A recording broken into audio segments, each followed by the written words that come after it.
వనపర్తి జిల్లా కేంద్రంలోని మక్కా మసీదు దగ్గర తెలంగాణ రాష్ట్ర ప్రణాళిక సంఘం ఉపాధ్యక్షుడు చిన్నారెడ్డి కాంగ్రెస్ పార్టీ తరపున ముస్లిం సోదరులకు బక్రీద్ శుభాకాంక్షలు తెలిపారు.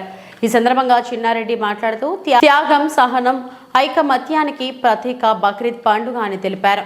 దైవ ప్రవక్త ఇబ్రహీం త్యాగాన్ని స్మరించుకుంటూ సమైక్యతను, సహోదర భావాన్ని అందరూ అనుసరించాలని కోరుకుంటూ బక్రీద్ పండుగను జరుపుకుంటున్న ముస్లిం సోదరులకు, సోదరీమణులకు శుభాకాంక్షలు తెలిపారు.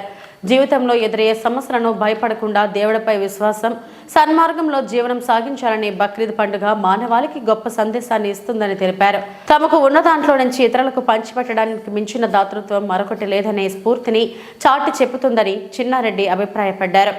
ఇస్లాం ప్రవర్తనలో ఒకరైన ఇబ్రహీం అస్సలాం అల్లాహ్ ఆజ్ఞను శిరసా వహించి తన కుమారుడిని సైతం బలి ఇచ్చేందుకు సిద్ధం కావడానికి స్మరిస్తూ ప్రపంచవ్యాప్తంగా ముస్లింలు ఈ పండుగను జరుపుకుంటారని గుర్తు చేశారు. కార్యక్రమంలో కాంగ్రెస్ పార్టీ నాయకులు పాల్గొని ముస్లిం సోదరులకు శుభాకాంక్షలు తెలిపారు.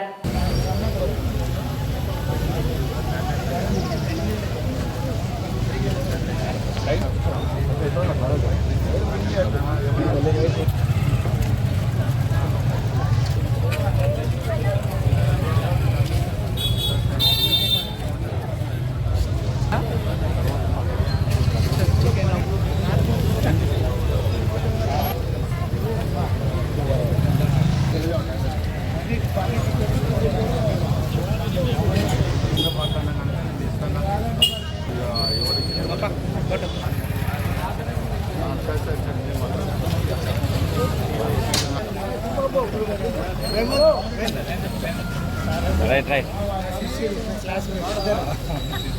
అదే బాబు నువ్వు వాడు మధ్యలో ఉండిపోరా.